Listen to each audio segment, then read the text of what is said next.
it's kind of that's a different topic altogether.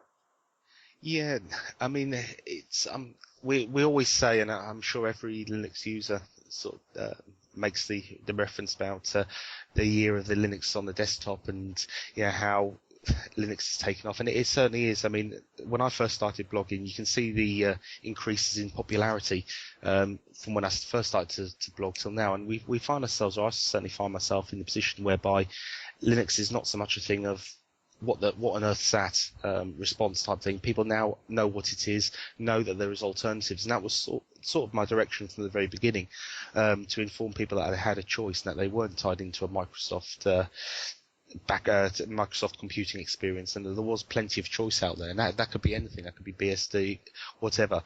And I think with the creation of jobs, I mean, I'm not a shareholder in Microsoft stock, but when you read all the press and all the reports about Microsoft and their products and how much money they're losing online, you wonder how the share value remains at its price, because people aren't. I mean, from everybody I speak with, people don't seem to like Microsoft.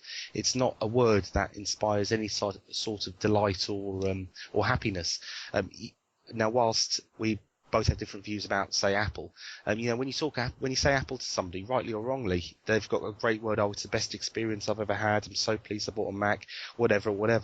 But you don't get that sort of advocacy or that genuinely honest held belief from Microsoft users, or I've certainly never heard it. And it's only when you come out of using Microsoft, of which I've purged virtually every Microsoft product from my home, apart from the 360, which is relegated upstairs.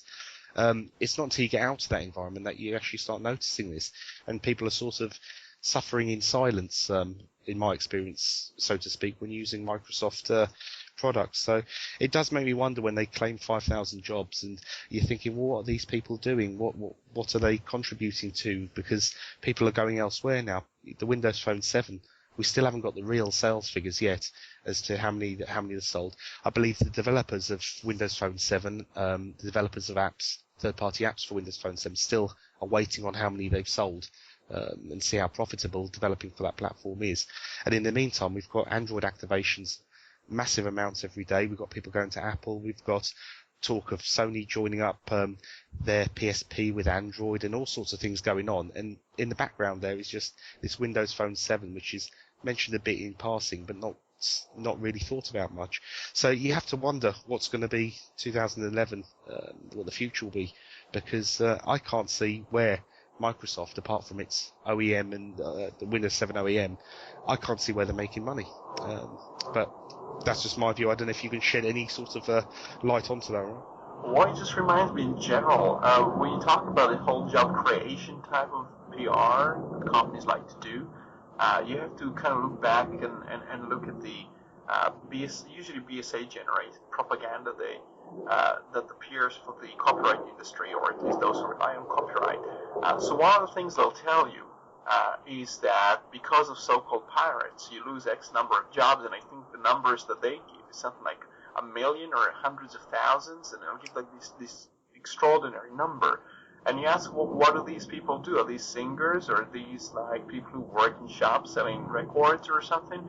And when you look closely, you do realize and lots of people have done this before, they actually break down the numbers and try to kind of, illustrate to you that these numbers don't mean anything, or these numbers are just trying to put mortal value in a certain behavioral thing. So trying to equate something like a product to a number of people, a number of families, and trying to put a very sentimental face to it.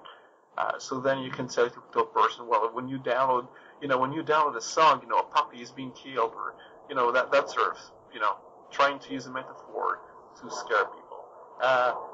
And it bothers me about Microsoft, especially when they whine about so-called, they call it piracy, I call it counterfeiting, but at the same time, the very same company is actually saying it's beneficial to the company, and I think we talked about it on this show before. It's extremely unfair when companies contradict themselves. They report, unprecedented earnings from sales of music, musics or films or tracks, whatever, digital, and then even people going to film, so not just the digital side of things. And then when they actually go to Congress, they always whine, oh, we're dying and there's too much piracy, and they want bailouts and things. These are people whose records are, in record highs now. And they put different stories depending on the circumstance, and that's what happens with Microsoft. The honesty here, as long as they get the press to repeat the same claims, nobody actually notices that they aren't very honest. There is no honesty here. It's just been more self-serving stories all the time. But, just before we move on to the next topic, I've got another little package to mention. But just before that, you mentioned the words counterfeiting. And again, it's trying to find an adequate word to properly describe what we're talking about, because counterfeiting to me suggests that you're passing off a Gucci handbag, which is a fake, as a Gucci handbag and making out that it's real. Whereas, people that are involved with downloading or receiving copyrighted material, movies or software or whatever, it's blatantly obvious that it's not the original version.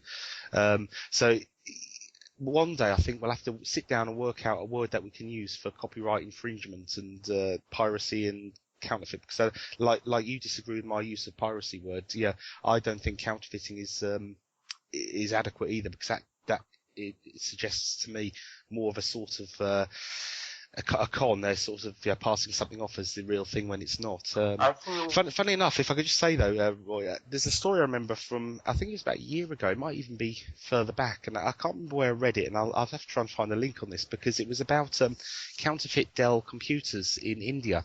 And I think it was Dell, and please somebody can correct me if I'm wrong here.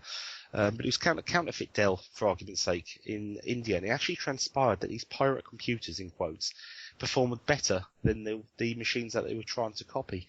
And I just thought that was quite a novel little story, and I just wish I could remember where that was, because I think that says it all, really. Cisco is very, very widely. I'm not sure if they take stock hardware and actually try to label the Cisco and sell it for very high prices, but I know they had a case not so long ago, about a year ago, a very massive case, lots of money involved with people who were selling fake gear of Cisco. But surely you have to deal with hardware. One thing I was going to say, counterfeiting in relation to software is a kind of problematic thing, because if you use an illegal copy of the thing, it's still identical to the real thing. So you could actually say, well, this is genuine. It's just not licensed to be here and to be used in this certain type of way. So yeah, I just you still there?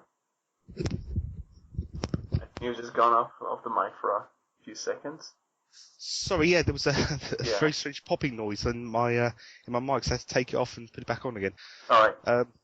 What I was going to say, just very quickly, the thing I was trying to ask you is, what do you think about the fact that when you talk about counterfeiting in the context of software, the fact that there is no difference between the original and the copy, the only difference is very perceptual, because when you deal with hardware, you can actually say these things are separable, the separate atoms and, separate, you cannot say one is a copy of the other because they're all very distinct. When you talk about software, you're talking about something that's being stored using all kinds of mechanisms and electronics and everything to store some data. So it isn't actually there physically. It's just being stored in terms of signals and zeros and ones. So when software, the notion of having fake software, to call it counterfeiting, it would have to be like you making a program which looks like Windows but isn't exactly Windows. So you could say something like, you could say some versions of Linux are kind of like counterfeited. If you try to sell them as Microsoft Windows and fool people into that, you can say, okay, that's counterfeiting. Yeah. I think the counterfeiting to me just implies a level of dishonesty in terms of you passing something off to something else. You made a good point with software, because at the end of the day we are just talking about ones and zeros, and is the collection of ones and zeros any different to the original, in quotes? And I mean, probably, well, it's obviously not, but what I would say is that obviously if somebody has downloaded a pirate, a counterfeit version of a piece of software, they're not going to be entitled to the same warranty / support that somebody who bought it from the website would be. And I think that, to me, a counterfeit would be, for me, somebody who's bought, say, Windows 7 and they think it's the original, then It's ring not up very possible to Microsoft. buy that. I know it's hard to challenge what people are used to saying and you keep hearing, but the notion of even saying people have bought Windows 7, no, they bought a license to use Windows 7, and that's what actually happens. And I think it's really hard that people would give you kind of frown upon it. If you say to people, they say, I bought